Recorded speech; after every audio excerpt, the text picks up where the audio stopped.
The time has come for America to hear the truth. We are going to stand with them, and not only are we going to fight for their rights, we're going to stand up for our rights here in our state, in our homes, and in our community.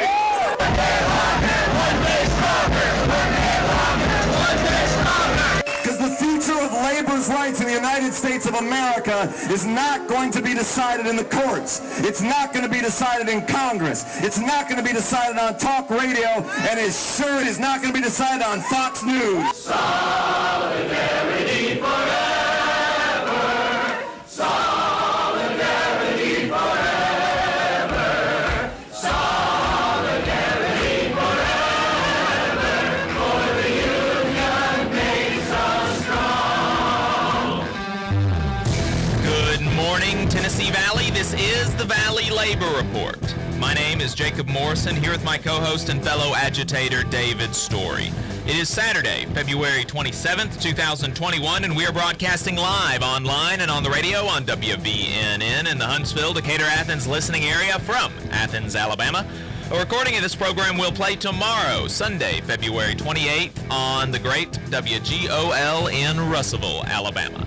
Today, we are coming to you without a guest for the first time in a hot minute. We just want to talk union and take your calls, so holler at us, 1-866-494-9866. Just going to be talking to ourselves, talking to you on today's Valley Labor Report. So thanks for tuning in, folks. Here's an announcement right at the top. The North Alabama DSA is holding a necessities drive every Saturday. Every Saturday, that means this Saturday too, from 3 to 5 p.m. at the IBEW Local 558 Union Hall on Clinton Avenue here in Huntsville, right across from Yellowhammer and Campus 805. So if you're in the area, you want to drop off some clothes, some non-perishable food items, blankets, then swing by the IBEW Union Hall right across from Yellowhammer and Campus 805 from 3 to 5 p.m. this Saturday and every Saturday. All donations will be forwarded to the Manna House. Follow at DSA North Alabama on Twitter for more information. If you want to see what we're up to throughout the week, get our snide quips about the news of the day, then you should follow us on social media. We're on Facebook at facebook.com/The Valley Labor Report. We're on Twitter at Labor Reporters. I'm on Twitter at JacobM_AL. David is on Twitter at Radical Unionist. That's spelled RADICL Unionist. If you missed part of the show and want to go back and watch it later, you can search YouTube for The Valley Labor Report and subscribe to our channel.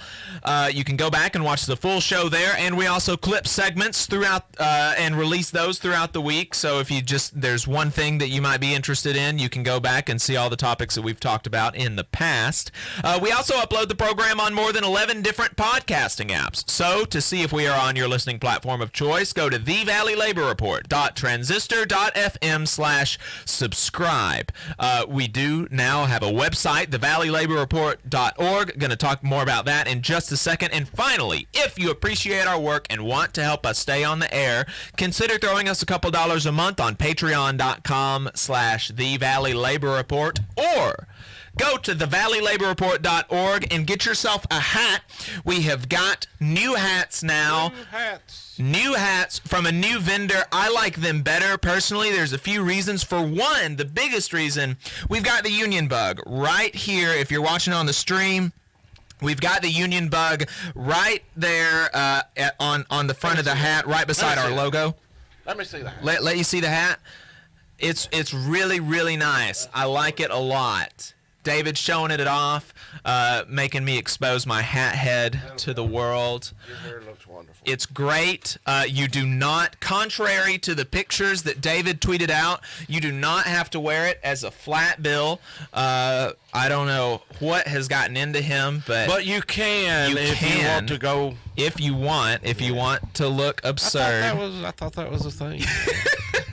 Yeah, I told David when he tweeted that picture out, I was like, man, I haven't worn a flat bill since I was like 12. Dude, I see maybe it's because I'm like listen to a lot of rap, but Maybe. I don't know. I see everybody in the scene wearing these. I don't know. I look absurd when I wear a flat bill. So. Well, I think everybody does, but regardless, I never wore them when they were, in style. So I thought it was absurd then. But yeah, and like the structure of the hat. We had a smaller run with another shop a while back. And we did switch vendors. The structure of this hat is just better. I think it's a different material, and I like it better. It's in my opinion, it's a better hat. And you can go to our website, thevalleylaborreport.org, snag you one of them. They are $35 with shipping, so that's $35 and that's it.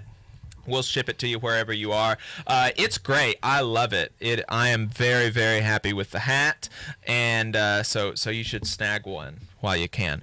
So, yeah, today we're coming to you without a guest. We just want to talk to you. 1-866-494-9866 is the number if you've got any questions about unions or anything else. We'd prefer to talk about unions, but we'll talk about whatever you want to talk about. And we have gotten some questions throughout the week. We've been prepping for today's episode by just fielding audience questions. We didn't come with anything prepared that has not been asked from us by the audience. We are only doing audience recommended topics today. So the first one, and this was a comment that we got on YouTube a couple weeks ago now, and so I logged it in my in my brain bank and said we're going to talk about this today. And it's a good question. He's a member of a union, and he said their CBA is expiring soon. Their collective bargaining agreement, their contract is expiring soon.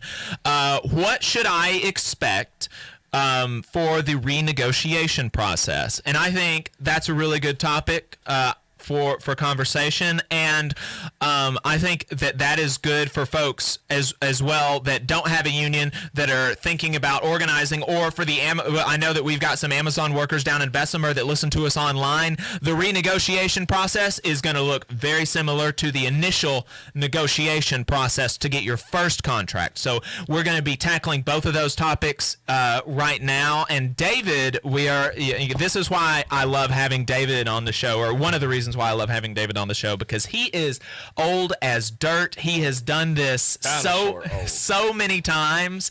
I mean, he's been negotiating contracts since they got off the ark. So since they were inscribed in tablet form. Yes. His first contract, he had to etch it into stone, and he got some bloody knuckles, but he got it.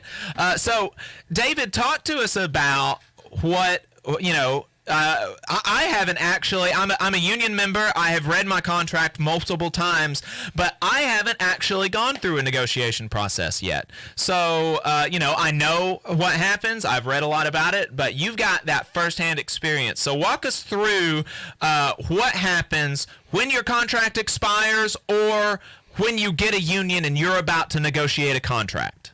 Yep. So, the first thing is to build a committee.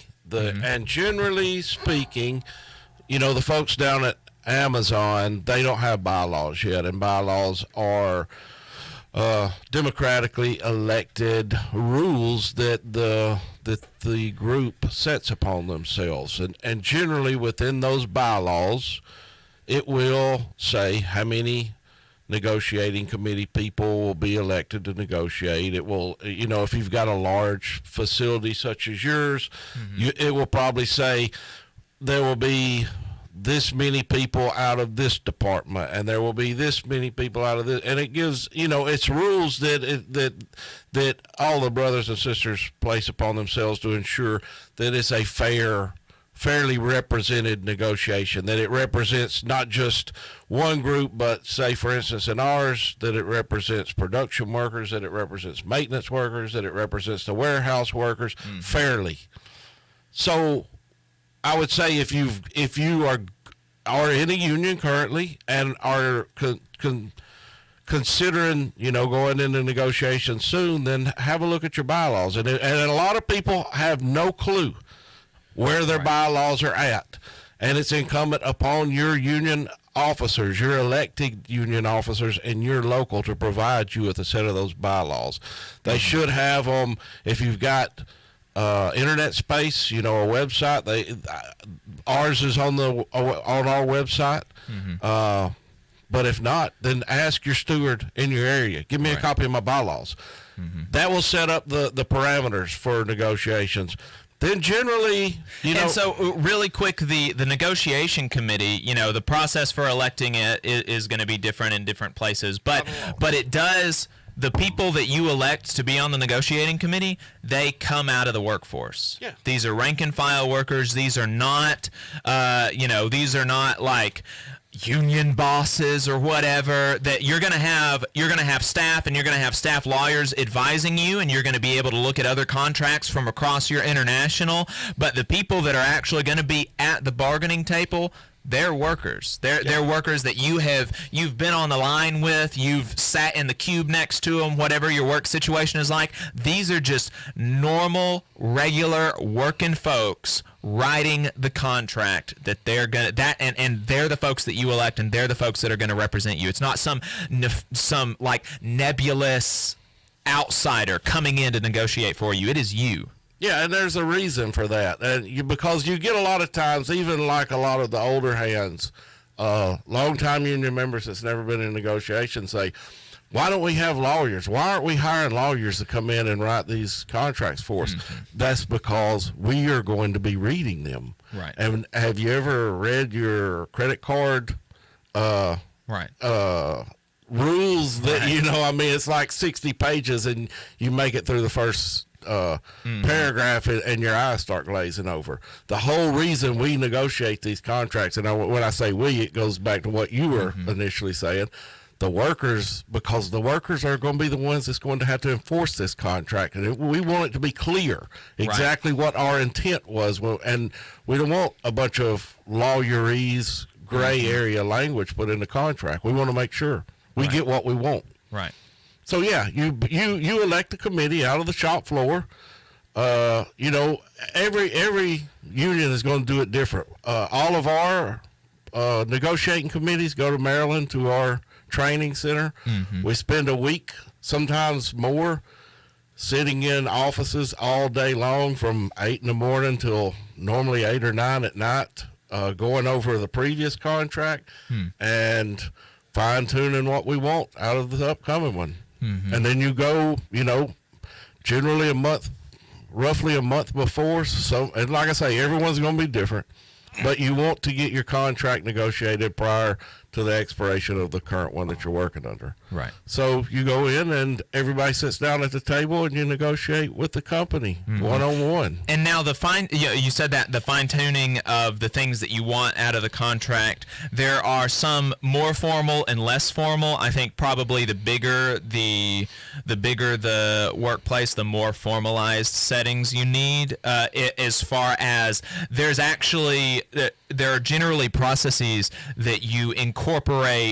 It's not only do the workers elect the bargaining committee, but the bargaining committee then solicits or before the bargaining committee is formed or after, it's different in every union, but there is a solicitation of what the workforce wants, whether that be super formal or super informal, like you actually, but because the bargaining committee comes off the shop floor, these people, they know what you want, what they want, and you know them, and you have these opportunities to tell them and verbalize what you want to be in the next contract, because you've been working under the last contract. You know what's there. You know what your workplace is like, and you know what you want to change, and you know how that should be done. And so you talk to that, you communicate that to your coworkers and stuff like that. And I think that democratic, egalitarian kind of input for the rules you'll be working under is really, really, really cool. Yeah, I think it's important that you pointed that out. Something that I glossed over and just completely missed was the fact that before we go to Maryland,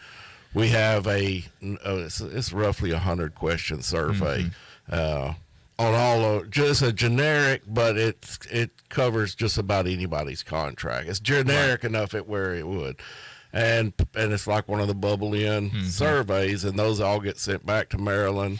They run it through one of these scan machines, and data that you have never, unbelievably populated graphs by demographic, by age, by by female or male, all these things, by shift. Right, by department, what all these different groups want. And you know, there's only two things that we negotiate. We negotiate based on the survey, and we negotiate based on prior grievances. So, in other words, any grievances that's come out during this past contract, we try to eliminate the possibility of having those grievances continue into the next contract, and we try to work on the survey.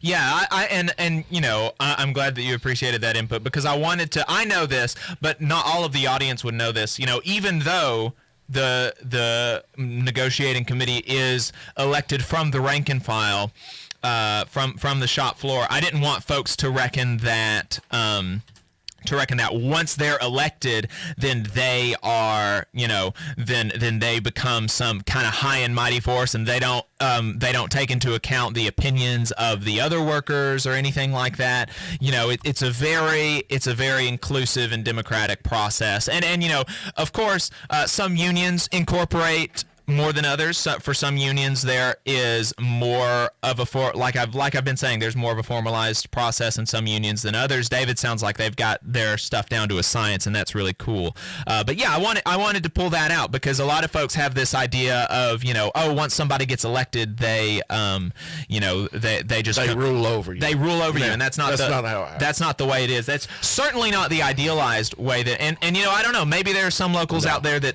but you know, I can tell you, in our negotiations, anytime it becomes heated, the first thing that gets mentioned is, what does the survey say? Right. And that reduces these personal grievances that you want to, that a person may want to flesh out in negotiations on their own. Right. Everything that we do is, and you get called out for it. Yeah. Not just called out, you get made to feel like absolute trash if you're trying to push a personal agenda. Right. So you negotiate the contract based on the survey, based on past grievances, and grievances, that's a word that's used for whenever there is a violation, a perceived violation of the contract, right?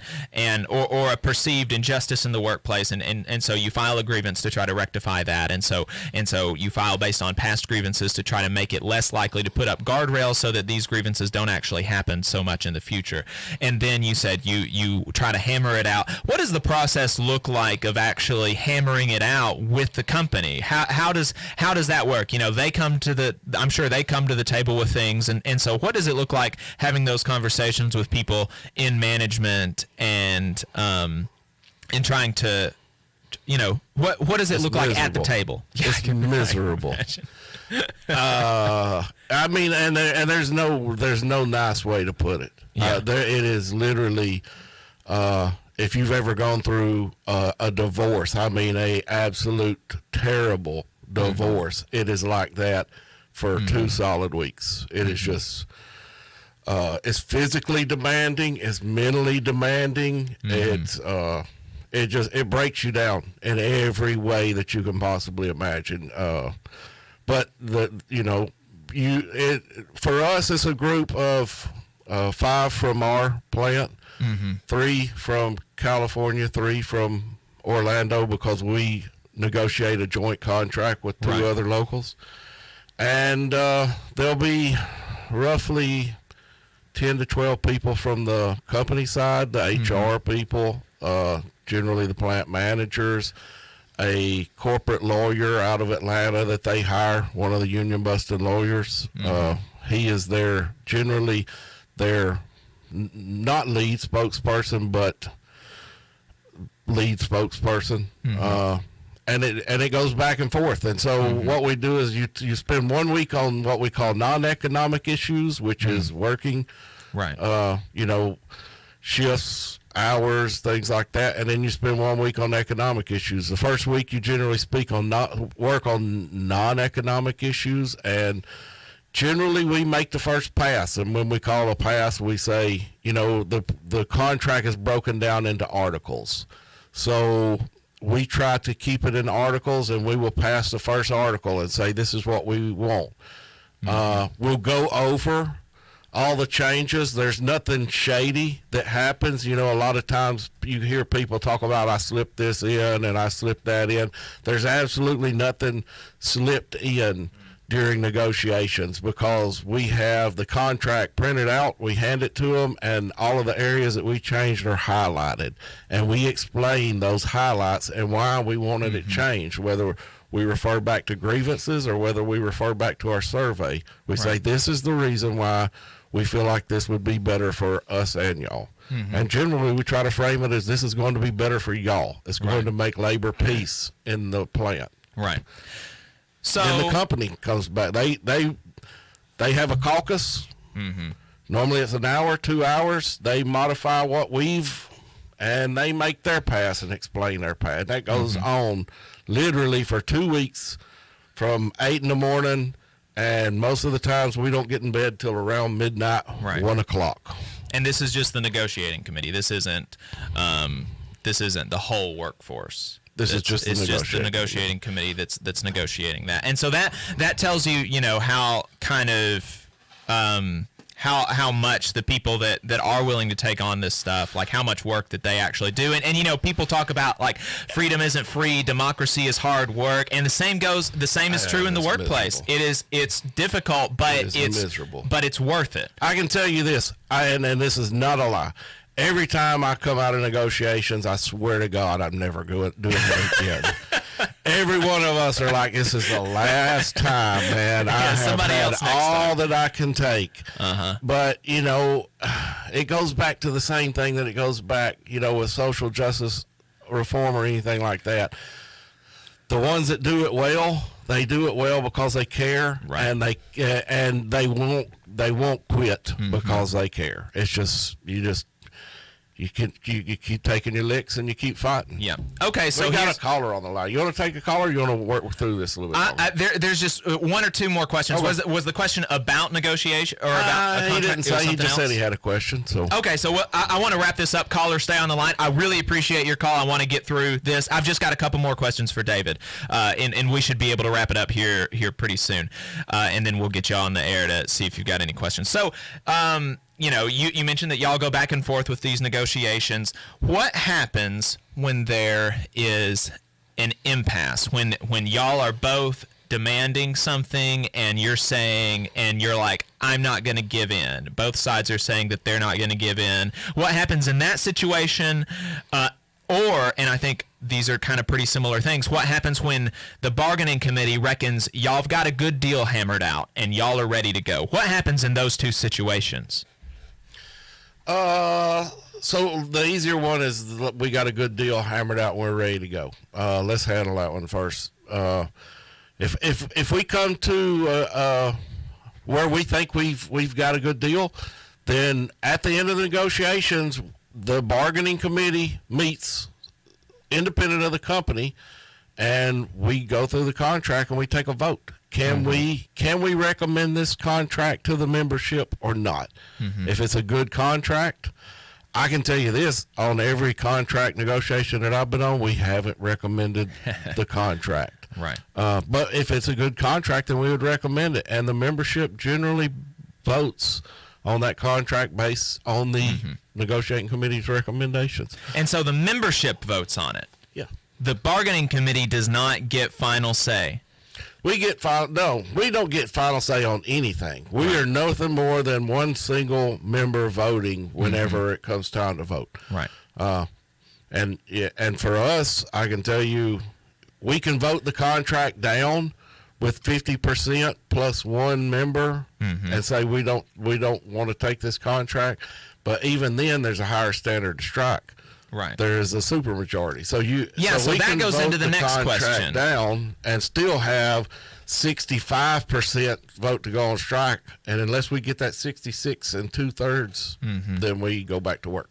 Yeah, so that's the next question. What about when y'all come to an impasse? When you say when there's y'all have something and the company has another thing, and y'all are not neither side's budging, and so basically what happens is the bargaining committee doesn't recommend the contract. What happens in that situation? Yeah, well, I mean, the last pass is always reserved to the company. They are the ones that have authority over the contract. So in other words, we can make all the recommendations that we want, and that's all they are, is recommendations in the negotiating committee. The company, it is on the company to provide us with their interpretation of the contract, and we vote on it. Okay. I would love for it to be the other way around, but that's just not how it works in contract negotiations. So if there's an impasse and the company puts the language that they want in, and they flip a coin, hoping to God that the workers don't vote it down. Mm-hmm. And in some cases they do, some cases they don't. But it's a calculated risk. They base their numbers the same way we base our numbers. Right. They look at it and say how many people, because they've got a much better idea than what people think when it comes time to strike. Right. They've looked at those numbers and they know where they can finesse who's voted to strike in the past. What can we give them that will keep them satisfied while screwing everybody else? And many times it's normally what they call a sign-in bonus. They will, the last time they offered us an $8,000 sign-in bonus, and we voted it down. So, they'll try to buy the contract up front because they know. And we did not get, I don't think we got 1 red cent more after the strike. What we were striking over was the language, being able to force people to travel out of state for extended periods up to 90 days without any return trips home and things like that. So. Yeah. So if you vote, if you vote it down and y'all, like, what does that, what do those conversations look like among the membership on like strike versus not to strike? And then it looks like a bar fight. Yeah. I mean, literally people are throwing chairs across the room. People are standing on top of tables. It's emotional. It is. And that's important. Is your life. I've had conversations with folks about like kind of squeamish about having a union because they might have to go on strike. And this is a decision that's made with these real risks in mind. While you're on strike, you don't get paid. While you're on strike, you get strike pay. You get strike pay from the union, but it's significantly diminished from your salary from the company, and it's a lot of risk there that people take on, and so they take all of everybody's opinions into account, whether or not to go on strike, and then they'll vote to go on strike or not. And while they're on strike, obviously the negotiating committee is still working to try to get everybody a fair contract, and then if they get another one, they get another agreement, they'll send it out and they'll vote to stay on strike or not on strike, blah, blah, blah, blah, blah. Yeah. So I think that's kind of a rough overview. I think that's kind of a good rough overview. And so we've got a caller on the line. Yeah. Caller? Jesse. Jesse. Welcome in, Jesse. How are you? You still with us? I'm doing all right today. Man, I'm sorry, Jesse. I wasn't taking good account of the time. Jesse, we're coming up on we're coming to you commercial free, but we still got the top of the hour, bottom of the hour news breaks that we have to get in there. So we're going to bring you in on the other side of this break. Stay tuned. You're listening to the Valley Labor Report. Going to talk to Jesse on the other side.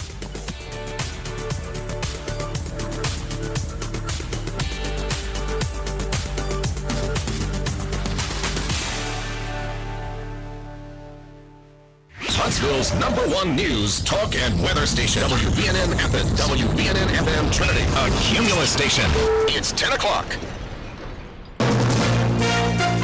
From ABC News, I'm Brian Clark. President Biden's expected to speak shortly at the White House after the House passed a $1.9 trillion stimulus package overnight. ABC's Andrew Dimbert is in Washington with more on what's in this bill. The plan includes another round of $1,400 stimulus checks for most Americans, billions of dollars for vaccines and COVID-19 testing, and more money for schools, state, and local governments. The House bill also includes raising the federal minimum wage to $15 an hour, a component the Senate will likely scrap. Democratic leaders like House Speaker Nancy Pelosi say they're committed to raising the minimum wage. The $7.25 minimum wage that exists now is in many instances, an exploitation of the American worker.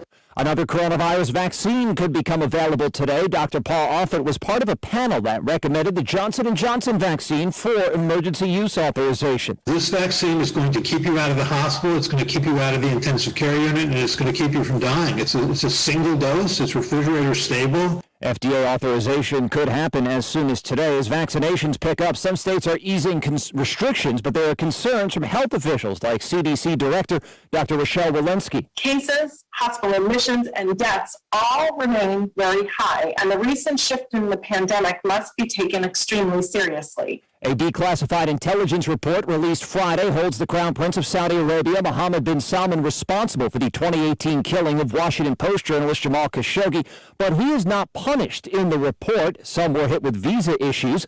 And House Intelligence Committee Chair Adam Schiff tells ABC. I think it's fundamentally a problem if you conclude that the Crown Prince ordered the capture or kill, but only hold people that follow the orders to account. Saudi Arabia denies the Crown Prince's involvement. You're listening to ABC News. What's the most important factor for determining a coin's value? Rarity. And now, the COVID-19 pandemic has resulted in the creation of a modern rarity. When the West Point Mint was shut down due to health concerns, 240,000 emergency production 2020 American Eagle silver dollars were minted in Philadelphia for 13 days only. And that makes these coins with the P-Mint attribution the second rarest coin in the entire American Eagle bullion coin series. Less than 1,500 of these extraordinary silver dollar coins remain. Hurry, call government.com at 1-800-969-0689. To learn more about these emergency production American Eagle silver dollar coins, call 1-800-969-0689. Call now and you'll receive a free American Coin Collector's Bonus Package, a $10 value free with every order. Call 1-800-969-0689 now to secure your Philadelphia Mint American Eagle silver dollar coins before they sell out. That's 1-800-969-0689. News Talk 770 AM, 92.5 FM, WVNN.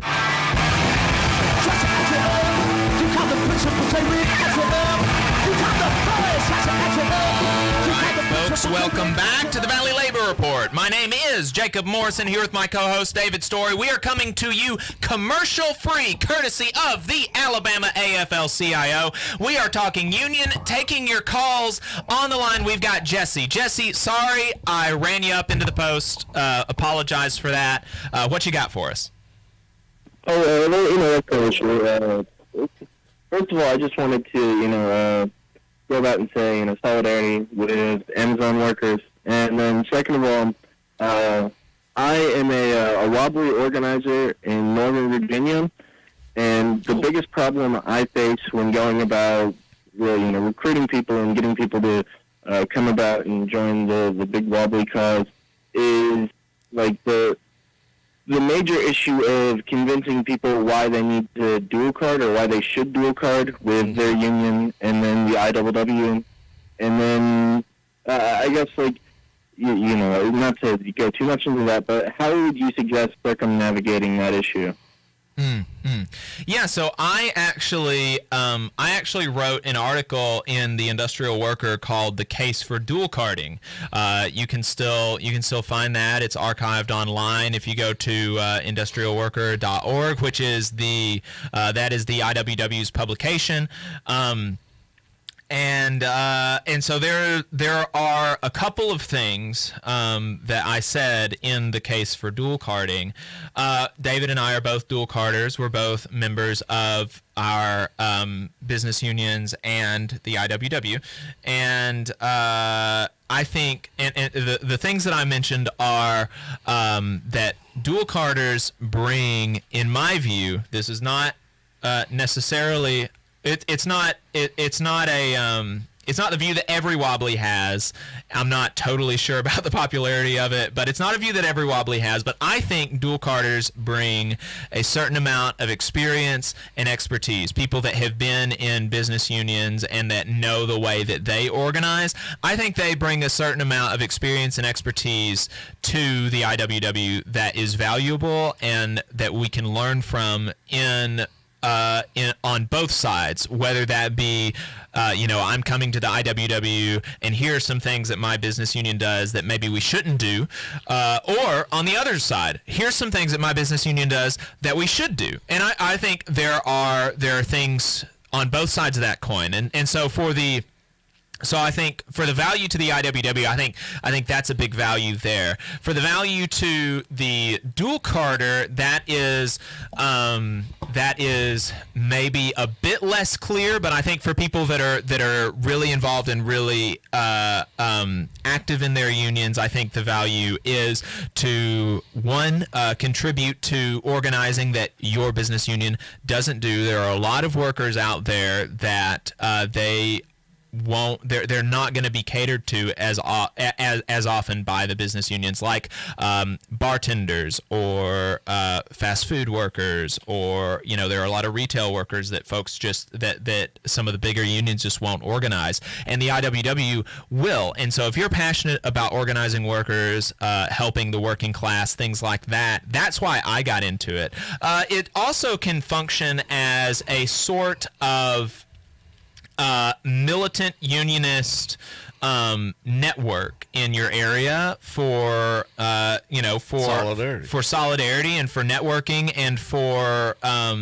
tactic discussions, like, okay, here's something that I did to try to democratize my business union, try to make my business union more militant. Here's something that I tried to get the membership more activated. Maybe you could try this over in your business union as well.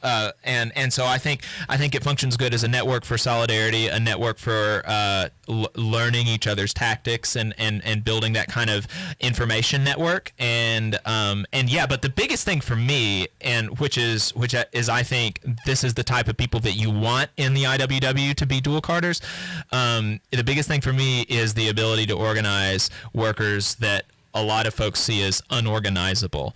And so that's the biggest thing for me. And then, and you can find, I laid all that out maybe a bit more kind of eloquently in my article, I hope. I'll say this, because if you're trying to bring in dual carders in your union into the IWW, for me, the biggest win point is democratizing your union, because as anybody that's been in a business union knows, there's a lot of gatekeeping that goes on. There's a lot of hidden information that paid staff don't want you to be privy to, because they're protecting what they consider their job. Because once they start becoming employed by the union, they look at that as their job, and many of them then they negotiate contracts with the union.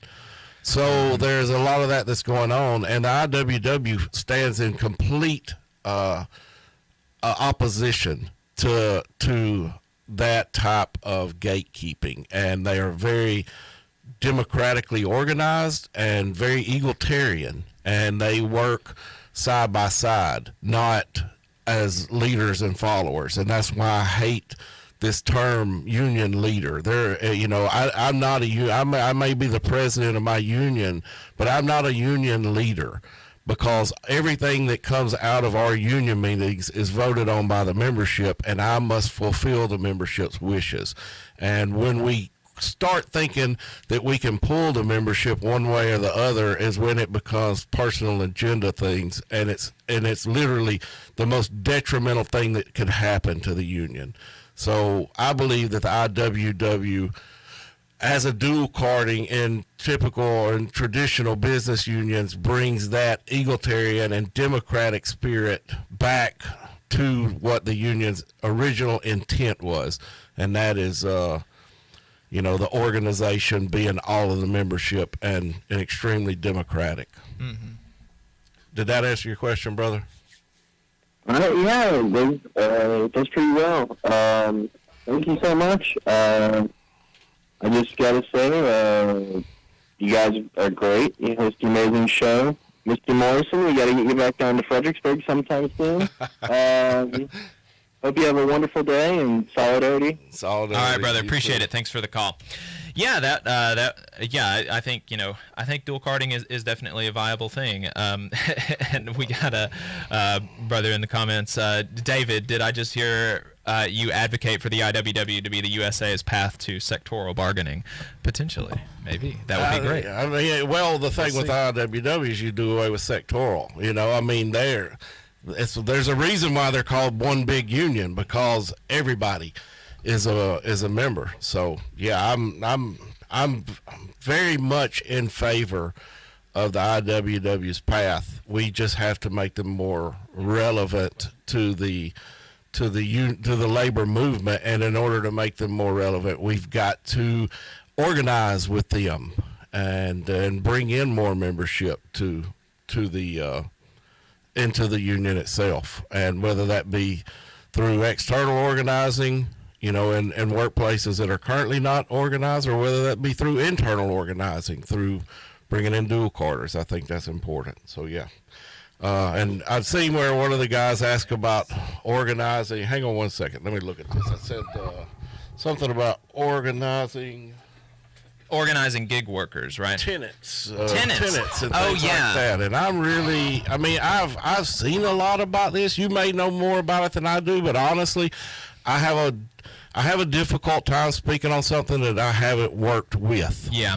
Neither of us have any direct experience with tenant organizing. I know that it is done, and obviously there are a lot of the logic is taken from union organizing, which is, in union organizing, the thing that you have that is valuable to the employer is your labor. And so your biggest point of leverage is in negotiations is your ability to withhold your labor and keep them from making a profit. As a tenant, the most valuable thing you have to your landlord is your rent. And so your leverage in negotiations is your ability to withhold your rent. And, just like in a union, your ability to withhold your labor as an individual is not very powerful. You can be replaced. As a tenant, your ability to withhold your rent as an individual is not very powerful. You can be evicted. But as a union, as a tenant union, if you've got this apartment complex and you've got 1,000 people renting from the same landlord or the same corporation, and you get 1,000 people withholding your rent, but for reasons, and the reasons that they do that they want to advocate for like better conditions. Obviously, they're not getting wages from their landlord, but they have tenants. There are often a lot of problems, especially when you start talking about these big corporations. They're absentee landlords and they don't really do what they're supposed to. So, in order to get them to make the apartments better, to do kind of safety stuff, there are rent strikes and there are things like that. But neither David nor I have had any direct experience with tenant organizing, so I'd have to point you in other directions. But the logic makes sense, and it works. I've seen it work before. I've seen stories about it working. And to end that, we can say we've got a very good friend and brother that come on the show. One of our first guests on the show was Chris Brooks, that wrote for Labor Notes. I don't think he currently writes for Labor Notes. I think he's a staffer at News Guild. Okay, but Chris he's actually out of Chattanooga. He was near us. He came up in the labor movement, but he has a wealth of knowledge on tenant unions. With him being in New York, that was how he cut his teeth in organizing. So I would say, look out. He's on Twitter. He's on Facebook. Reach out to him on and send him a friend request and maybe look up some of his past articles. I would guarantee. I just seen him tweet about this past week. He said that's where he cut his organizing teeth as a union organizer, was in tenant organizing. Yep. So Chris Brooks is a good one to follow. CH Activist on Twitter. CH Activist on Twitter. He's a good one to follow. And there are lots of good articles about tenant organizing. I know DSA has a good tenant organizing program. If you're interested in tenant organizing, maybe join DSA. I know the person that asked us. He is a member of DSA, so maybe reach out to your to National to see, because I know that I think it was LA DSA or something. There's like, or maybe Boston DSA. I'm not sure, but a friend of mine that lives in Boston sent me a really good DSA tenant organizing manual. So reach out to your to your fellow members in DSA and maybe see what they'd be a better resource for that than we would probably. So we've got a caller on the line. Caller, what's your name? Where are you calling from? You can call me Jay. Jay? Jay. Yeah, I'm calling from Arizona. Oh. Jay from Arizona. Thanks. And so what you got on your mind?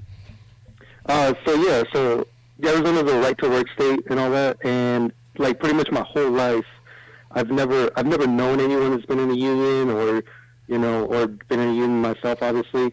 And so one of the things that, I mean, it's like every place I've worked in, it's every time the conversations come up about unions and all that stuff, it's like everyone just like automatically goes to like all the anti-union talking points that you hear, like the conservative news and talk radio and all that stuff.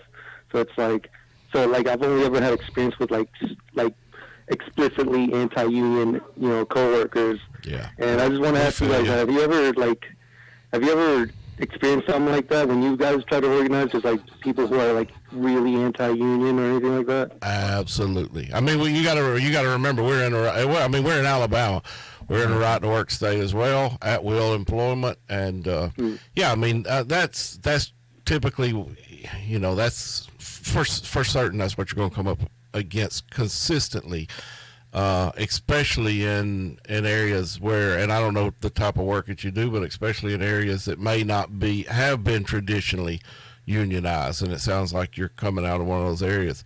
But one of the biggest, talking to people, one of the biggest mistakes that everybody makes is not reaching out to a true union organizer early in the game. If you even, and that's what we constantly preach here, if you even are considering it, the best thing to do is reach out to the union organizer. Find one. There, I promise you, there's a whole lot out there. They're not as public as what they should be, and that's kind of the reason we're doing this show, was to make it more public and to give people that opportunity to reach out. But they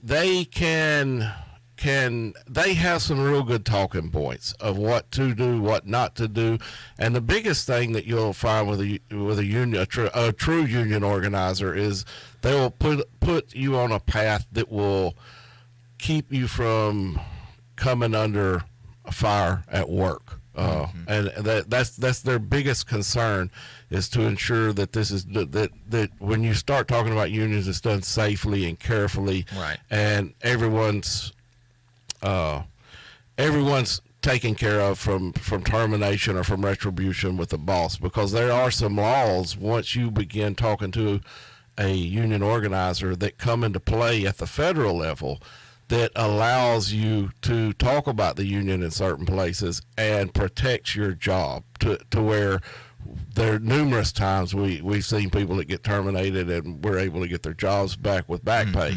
So that and understanding all those dynamics is real important. Yeah, and I think, one of the things to touch on, you were asking, like, how do you actually interface with people that are anti-union? And I think that kind of depends on your relationship to them and how virulently anti-union they are. Like, if they're just being what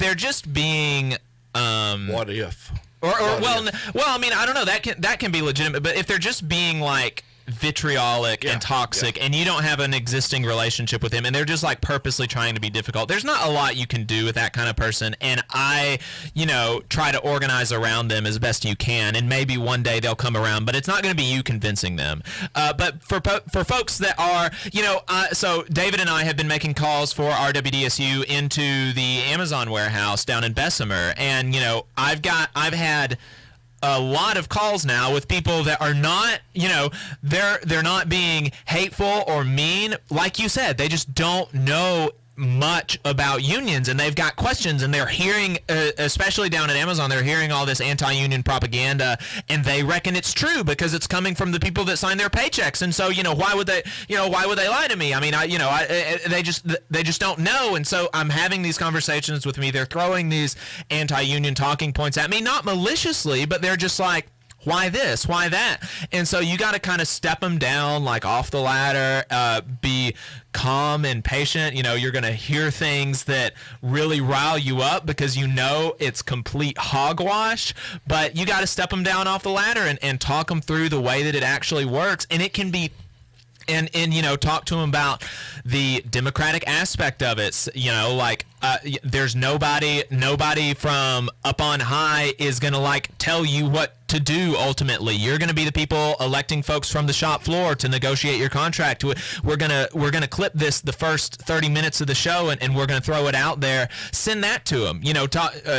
Show them what actually happens when a contract is negotiated. Tell them that that they get to decide on those things. Talk to them about how, don't you reckon you deserve some amount of security with a union contract? That the next day you go into work, those are the conditions of your employment. If you don't have a union contract, then from day to day, the boss can change at any time the conditions of your employment. There's no security there. Talk to them about that. Talk to them about, don't they reckon that there are things that can be better? Say that, don't you think that you deserve a voice on the job? You know how to do your job. Everybody has had management tell them things that are just stupid, that don't make any sense to somebody that actually has done the job and knows the work. And so don't you think that you should get some amount of say over what you do? And so, if you walk people down, talk them back from the ledge, and talk to them like they're people, like they're humans, there's a lot of headway that can be made there. And David is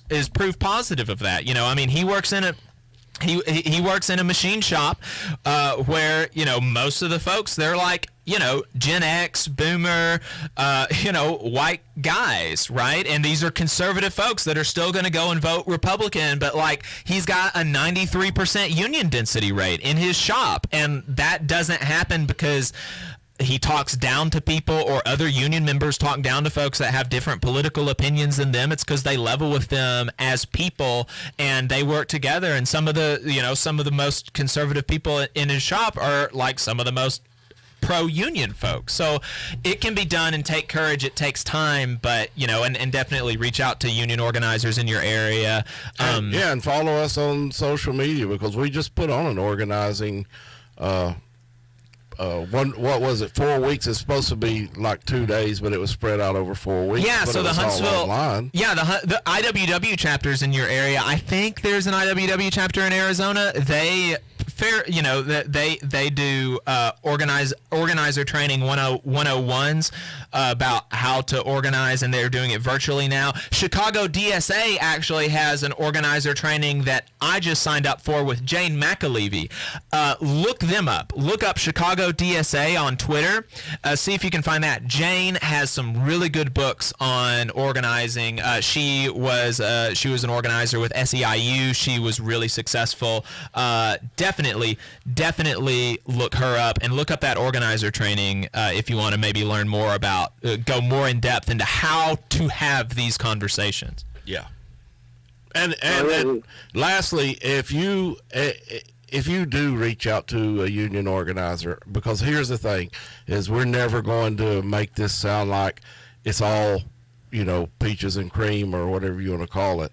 If you reach out to a union organizer and he or she tells you, I got this, I'll handle it from here type mentality. Go to another union. Tell them to go, run. Yeah. Because there are some terrible union organizers out there that just want numbers, and they're going to do, they're going to run the game themselves, and they think that they're the only ones with the knowledge that knows how to do it.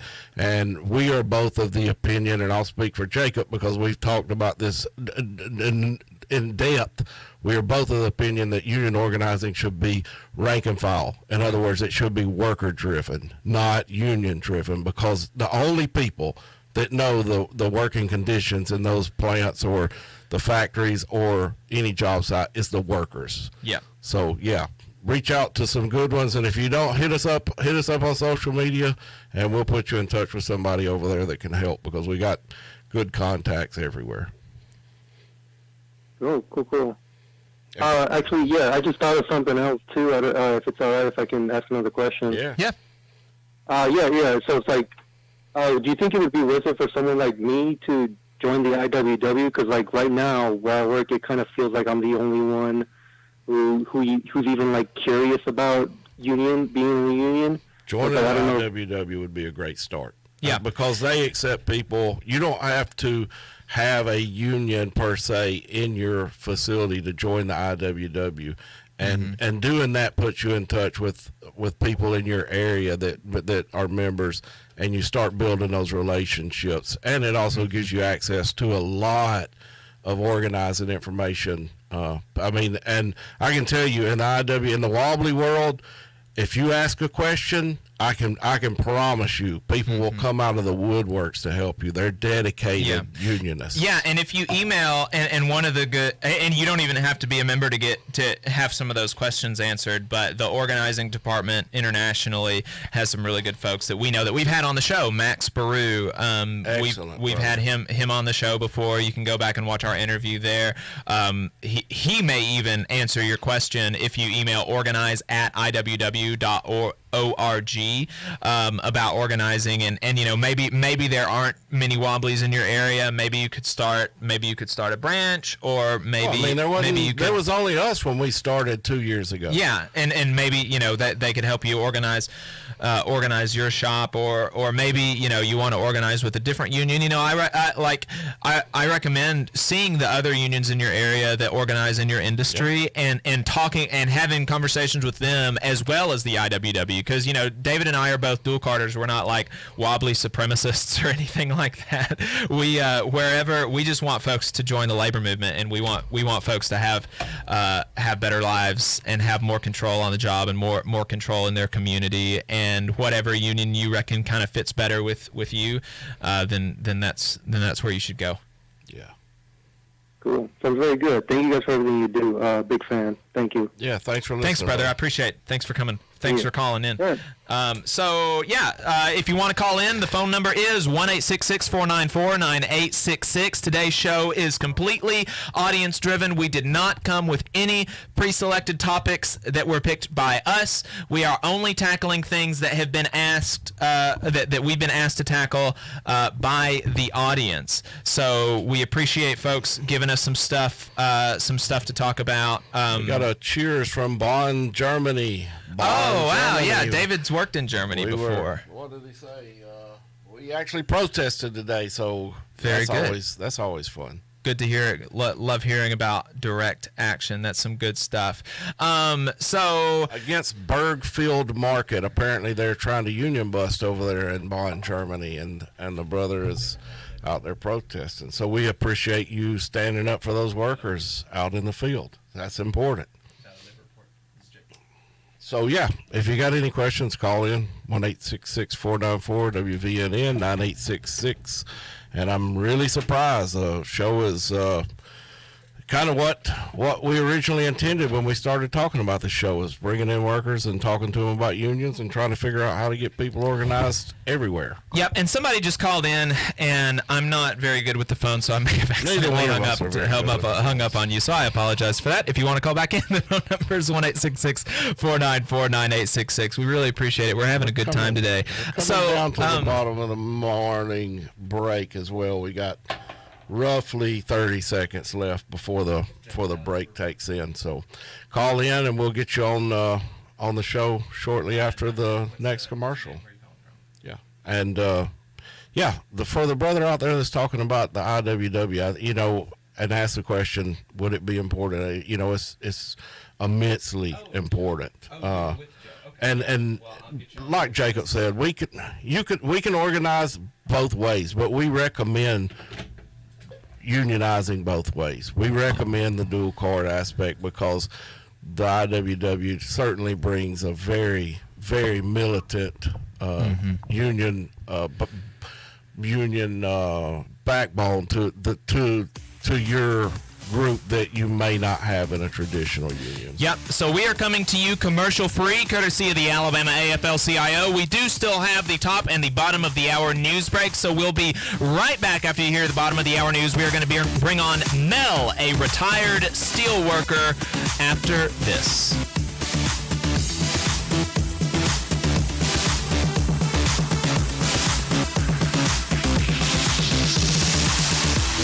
You're listening to the Valley Labor Report with David Story and Jacob Morrison. This is News Talk 770 AM, 92.5 FM, WVNN. News starts now. President Biden speaking at the White House this morning after the House passed his administration's $1.9 trillion COVID-19 relief package in a near party line vote overnight. With their vote, we're one step closer to vaccinating the nation. We're one step closer to putting $1,400 in the pockets of Americans. We're one step closer to extending unemployment benefits for millions of Americans who are shortly going to lose them. Among the provisions, the bill would extend those unemployment benefits and send most Americans a $1,400 relief check. The bill moves into the Senate next. An independent advisory panel has unanimously recommended the FDA authorize the Johnson & Johnson COVID-19 vaccine. The agency expected to do that today. Gunmen in Nigeria have kidnapped more than 300 girls from a boarding school in the northern region of the nation. This is at least the third mass kidnapping at a school in the past few months in that country. Police and the military say they're working to rescue the girls.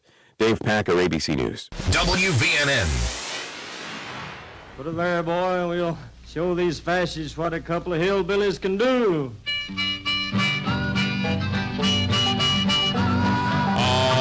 Folks, welcome back to the Valley Labor Report. My name is Jacob Morrison, here with my co-host David Story. We are coming to you live, commercial-free, courtesy of the Alabama AFL-CIO. Brother Bren Riley. Brother Bren Riley, thank you. Brother Bren, because he has helped us on this show tremendously. Yes, thank you very much for helping us get that through.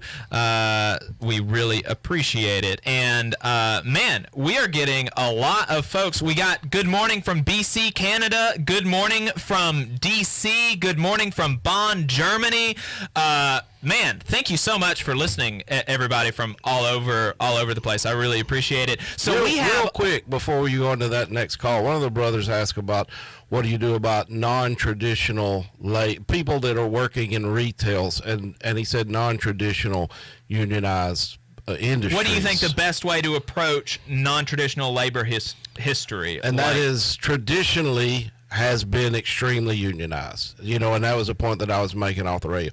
Bring them back into the labor movement, because what has happened over the past 40 years is the industry has done their best to outsource a lot of these jobs, specifically in retail workers, as far as the meat processing and things like that. When I grew up, the guy that lived right down the road from us, went to church with him, was a union butcher, had a pension, made good money working at, I think it was at Winn-Dixie at the time. And those were good union jobs. And the only reason they're not right now is because they're not organized. Some of them are. Kroger's organized. Yeah. Costco's organized. They're Teamsters. They make excellent money. Excellent money. And their CEO constantly speaks to that. That the reason that they have such a good business model is because they pay their workers well and they keep them, and they're making they start out at $15 an hour, and a lot of them's making in the $30 an hour range working at Costco, and there's absolutely nothing wrong with that. That's a good living wage. Yep. All right, so next guest we have got Mel. Mel is a retired steel worker. Mel, thanks for calling in. What you got for us? Yeah, I met you down at the rally in Russell. And I worked at the paper mill in Portland with Brother Joe Marshall. I served with him on the executive board at local 61. Yep. And you and I were having a conversation, and he said that y'all did the teachers union last week. Yeah. And I made a comment to him, and he wanted me to shut up. All right. He wanted me to share with you what I shared with him. There we go. That's much better. Yeah, that was better. I appreciate that. Yeah, you made a comment to Joe. Joe is he's a good brother. He's a friend of the show. He is also a retired steel worker. We've had a couple conversations with him on the air. If you want to go back and look at those, you can find us on YouTube at the Valley Labor Report. We've got some good conversations with Joe. So yeah, you made a comment. We had Brother Kenzo Shibata. He is the host of Class Time Podcast, and he's the functional vice president of the Chicago Teachers Union. You said that you were talking to him, and he recommended you chat with us about what you had to say. Yeah, he wanted me to share with y'all what I said to him. Lay it on us. Every union would like to be in the position that the teachers unions are in this country. Yes. Mm-hmm. The number one, you can't offshore a teacher. Right. You can't offshore a teacher, and good luck replacing those teachers they're lucky to fully staff a school with teachers, with good teachers, and in normal conditions, in one of the conversations he said y'all were having was about the vaccines and distributing the vaccines to the teachers. Under normal conditions, in a normal year, not a pandemic condition, a schoolroom is a petri dish to begin with. Yeah. Mm. And then along comes a pandemic. I think the teachers should have been on the list in front of the line to start with. Yeah. Mm-hmm. Yeah, absolutely. It's just common sense. Yeah. And here they are having to negotiate to try to get the vaccines. Well, and not even just the vaccines. I don't think there are even very many teachers unions across the country that are saying we don't want to open until we get the vaccines. They're saying we want to make sure we want to make sure we've got smaller classroom sizes so that we can properly do social distancing. We want to make sure that we've got good ventilation. We want to make sure that we've got all of these things, and all these articles saying, oh yeah, schools can reopen safely if, like everybody talks about, schools can reopen safely. You've got folks on left type folks even saying that schools can reopen safely, but they leave out what all of the science actually says. Schools can reopen safely if you have proper ventilation. Schools can reopen safely if you do social distancing properly. And like they totally gloss over that, and they just say the first part. And you can go back and you can listen to our interview with Kenzo, and you can listen to his podcast. You can, this brother has a passion for teaching, and so does teachers don't go into this to get rich. They love the kids, they love what they do, and they want to be back in the classroom, but the administrations are making it so hard for them to feel justified in going back. But I get so tired of them hammering, in the conservative media, hammering those teachers unions. And like I said, when I began the conversation, every union would like to be in the position that the teachers are in, because number one, you can't be offshored. And like I said, they have a difficult enough time getting a full staff, Yeah, well, it's our hope that we can build the labor movement back to where we've seen it in the past, and everybody can be in the position.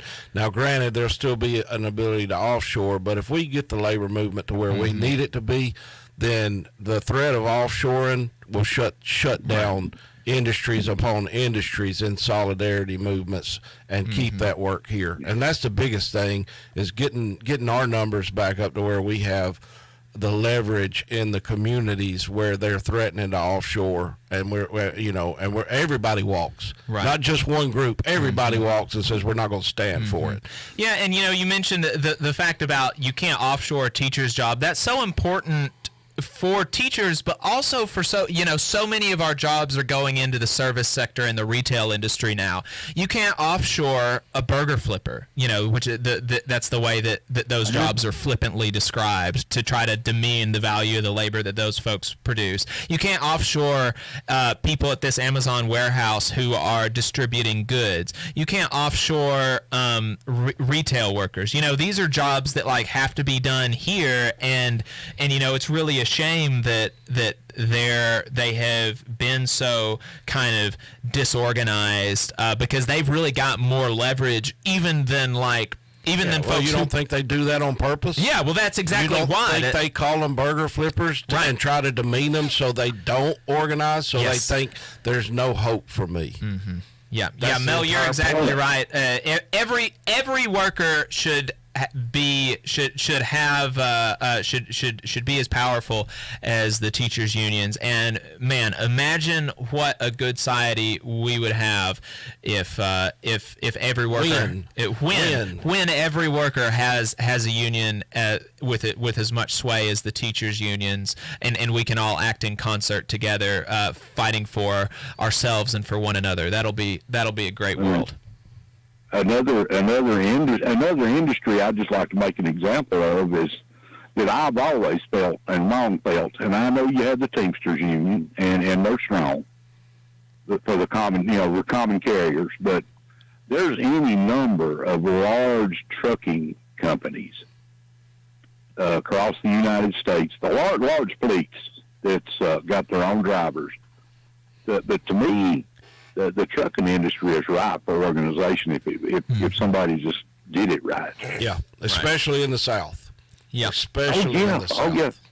We need those Teamsters out there working, and I can guarantee you, we'll work with any of them. Work with any of them. Try to get them organized. And it's finally circled back around, and all the laws surrounding trucking is you have to have the CDLs. You can only possess one CDL. Mm-hmm. You have to pass drug screens in order to operate a semi. I felt for a long time that it's ripe for organization. I do. Yeah, and I mean, it's exactly like those workers down at the Amazon facility. If they would just realize how much power they have, I mean, the world come to a stop if we stop getting our 2-day shipping. I mean, people will be upset, and they'll be upset with Amazon, and it'll make Amazon cave, and they'll stop losing their profits. And the same with same with the trucking industry. Like if all the truckers in the country decided, we're gonna pull over on the side of the road until X happens, X would happen. I guarantee it. Yeah. And it's important to point out when you talk about worker power, because we've talked to people even on the calls with Amazon that says, well, I'm pretty happy with my job. I don't really have that big of an issue. Right. It's important to point out that this is bigger than you. Right. This is bigger than me. It's bigger than you.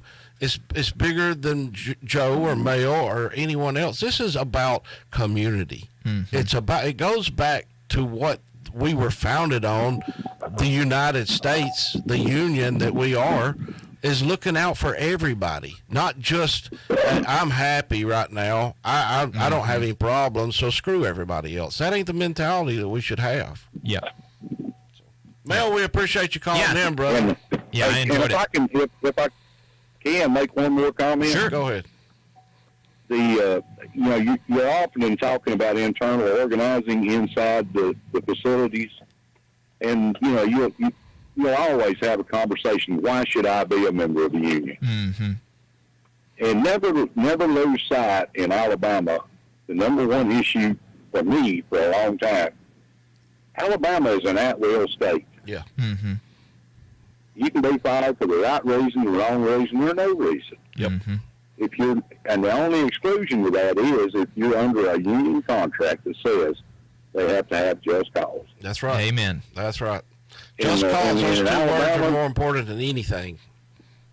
Yes, and in most labor agreements, you'll always have just cause in the contract. Yeah. Yep. That's exactly right. And with that, I'll let you go. I took up too much of your time. No, we enjoyed it. Thank you so much for calling in, brother. I thank you so much. You have a good one.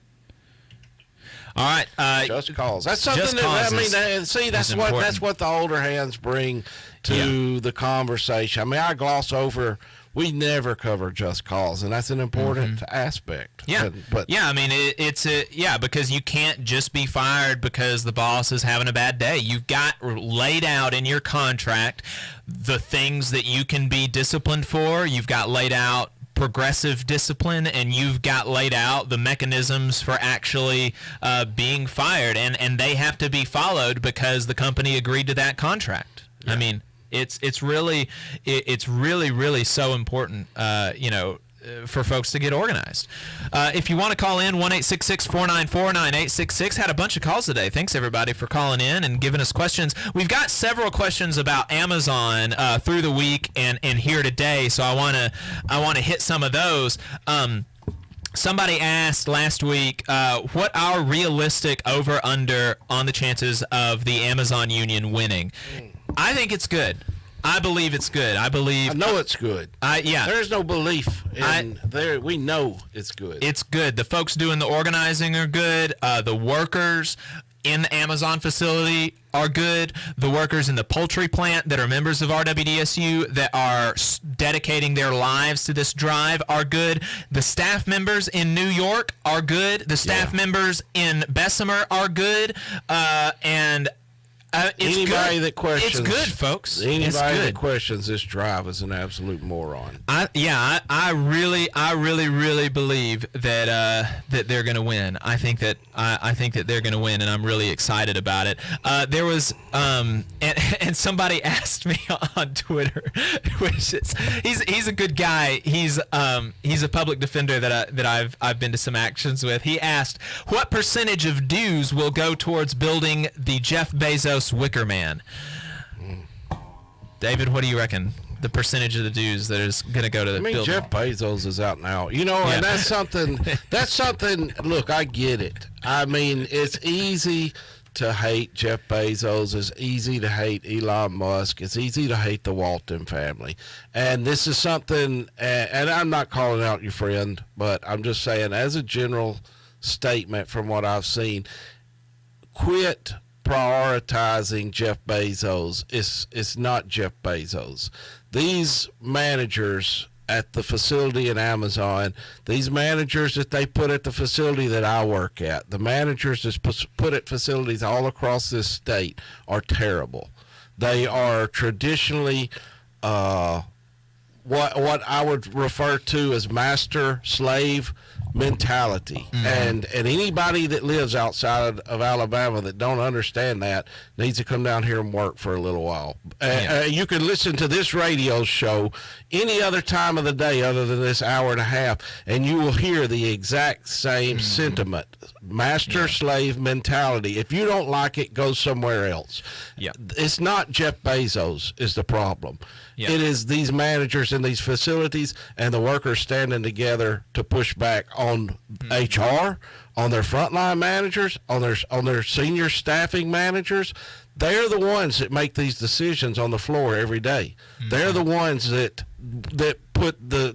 don't let them go take bathroom breaks. Yeah. So, this Wicker Man concept, Jeff Bezos is easy to hate, but this is not about Jeff Bezos. This is about the workers on the factory floor negotiating collectively against that company in Bessemer. Yeah, but for the gratuitous Jeff Bezos hate, the answer to the question, what percentage of the dues will go to building his Wicker Man, it's going to be whatever the workers decide, because unions are democratically run. And so if they decide that they want some of their dues to go to building a Jeff Bezos Wicker Man, more power to them. More power to him. That's what effigy. I say. Burn the effigy. Okay, so but I mean, let's the point that I'm trying to make is let's don't focus our hate on one person, because this is bigger than one person. It's a systemic problem. Yeah, it is a systemic problem, and we need to understand that it's going to take systemic solutions, which organizing will be good to bring about. Here's a good question about the healthcare industry. And this can kind of go into some other topics too. Are communities aware that nurses are leaving bedside positions not because of the employer-driven narrative of burnout, but significant lack of staffing, resources, and PPE during the pandemic? Are communities aware that nurses are leaving their positions because of the significant lack of staffing and resources in PPE during the pandemic? I don't think that there's a broad enough understanding of it. Now, you said the employer-driven narrative of burnout. I think that's a real thing that happens, but the answer to burnout, to the extent that it exists, is not self-care, taking a bubble bath. Like, that's all fine and good, and you can do that, and you should do that, but the real answer, the thing that those are going to attack. Those things that I said are going to attack the symptoms of the problem. To actually get at the problem of burnout, to the extent that such a thing exists, is to organize and get a good contract and to win different better wages and working conditions. And that and unionizing will also tackle the other things that you mentioned, which are the lack. It can tackle those things: the lack of staffing, the lack of resources, the lack of PPE, and we've seen that in study after study now has shown that healthcare facilities with union representation have had better outcomes during the pandemic. The union nursing homes have had a 40% lower mortality rate. Yeah. 40%. 30% lower 30% lower times that the virus is infected. I'm sorry, I'm blanking on what the word is there, but that's amazing. And the reason is because in these workplaces, the workers have control. They have more control. They have a voice on the job over how these resources are spent, over how these resources are divvied up, and things like that. And that matters. That matters a lot. And it really grinds my gears, the fact that our society has done so much performative BS about frontline heroes and essential workers and all this stuff, just really blowing smoke up our bums. And then not actually doing anything about it.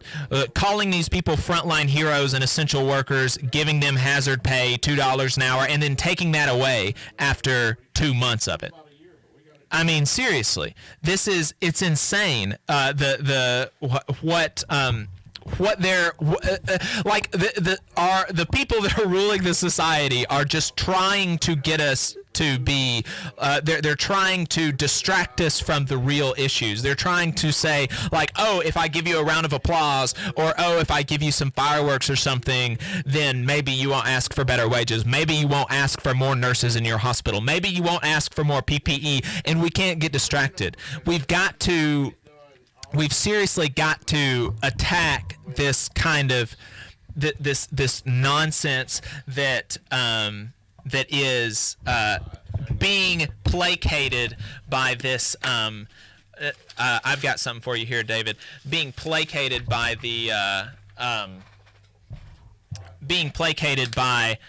this performative BS. We can't be placated by that. We've got to keep fighting until we get real solutions. That is my opinion. We've got to keep fighting until we get real solutions. And a round of applause is not a real solution. A round of applause is not a real solution. Not at all. And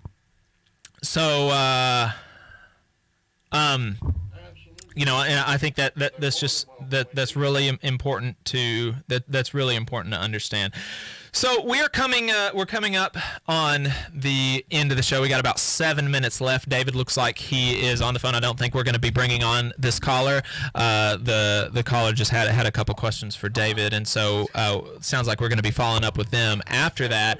Another question that we got is, hey, before you go off of that, I wanted to say, the public, because are you still on the nurses? Yes. The public don't know what's going on in those hospitals simply because the workers are not organized. Right. One worker is saying it on Facebook is not going to change the narrative of the public narrative of what they hear. I have talked to nurses. I have organized nurses in this state, and until you begin speaking collectively with one voice, you're never going to be heard. And PPE, we talked about it just a few weeks ago. I talked to nurses in the hospital where management had PPE locked up, and one of the nurses had a patient that coded, and she had to go in there without PPE on and perform CPR on this patient. And she ended up dying because she got COVID from that patient. And no, her story isn't being told because you're not organized. Yeah. Call me. Let's get organized. Yeah, the Machinist Union does organize nurses, so that is something. And you know, he's not gonna. If you don't want to organize with the Machinist Union, we'll get you in touch with some other healthcare unions. Like we don't care. Well, the problem is right now the organized. Machinist Union are the only ones organizing healthcare in the state. Right. And having an advocate, you're not going. That was one of the one of the things that I was told was, well, we just need an advocate in Montgomery on our behalf. No, advocate for yourself. Yeah. You don't need an external advocate. And in Montgomery, I mean, you don't need it in Montgomery. You need it in the workplace. In the workplace, because That's Montgomery, where you're going to change. Politicians aren't going to help you. Especially not our, Lord, no. Democrats or Republicans. Really, you can't count on them. But certainly not Republicans. You can't count on them to help you in the hospitals. I mean, you got to get organized and help. You can't count on them to help us anywhere. Yeah. Look what happened on the dadgum bill last 2 weeks. SB 30. 2 weeks ago. Yeah, we're coming. Yeah, somebody asked us, what do we think about the first few weeks of the Biden administration? We were much more optimistic the first week, but we've only got like 4 more minutes, so I don't want to get into that. There was another question about crap. Let's call it like it is. It's crap right now. Yeah, last week was really, really bad. Last week was bad, and maybe we'll talk about that another time. But I had somebody asked, I have a similar question about what we should do about organizing in situations where the employment status is designed purposely to be temporary, like graduate students. And so the way that you organize there is really the same as you organize anywhere else, which is by talking to your coworkers and forming a union, whether that be through the NLRB or through some other through a solidarity union like they do at Stardust Family United up in New York. And you know, you just have to do it. Obviously, the temporary situation, the temporariness of it makes it more difficult because of the transience of the members. You're not going to be able to have this kind of robust tribal knowledge, this robust historical knowledge in the membership. But one thing that is really good about being a part of a union is that, especially a larger international union, is that your knowledge is not limited specifically to the members of your workforce. You've got staff, you've got members in other workforces, you've got elected leaders in the union. And so, you know, like with any other worker, if you're a grad student out there wanting to organize, then look into the organizations, the unions in your area, and call them up. Have lunch with them. Have some coffee with them, or schedule a Zoom meeting, and just see, because there are graduate unions that are really, really good and they get really good contracts. The Harvard graduate workers just organized. They just won a good contract, I believe. University of Georgia has a good graduate workers union. University of California has a really militant graduate workers union. So maybe talk to them. Maybe those are organized with different unions. The UAW does a lot of graduate worker organizing. The CWA does a lot of graduate worker organizing. I don't know. I'm for certain friends with a organizer in Tennessee that organizes through CWA. Kate. Yeah. Yes. So, I mean, she's good. Reach out to us. Yes. There's only one job that can't be organized, and that's the boss. Thank you. That's right. We will. If you are a boss and you're out there firing employees, do not call us. We will not help you.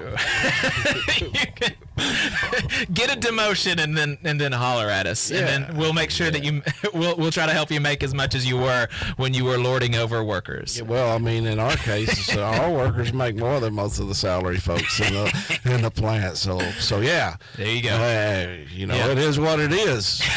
Working class solidarity works. That's right. Yeah, so, if you're a graduate worker, and you don't have to, we're not gatekeepers. I mean, I think the person that was in your area area, or the person that said that is not local. So, just look up UAW, CWA locals in your area and just have a conversation with them. Talk to them, and they'll help you out. They'll be more than willing. Or the IWW. The IWW does grad work or student organizing too. So, folks, this has been the Valley Labor Report. I have really enjoyed myself. Thanks for participating, and we will see you next week.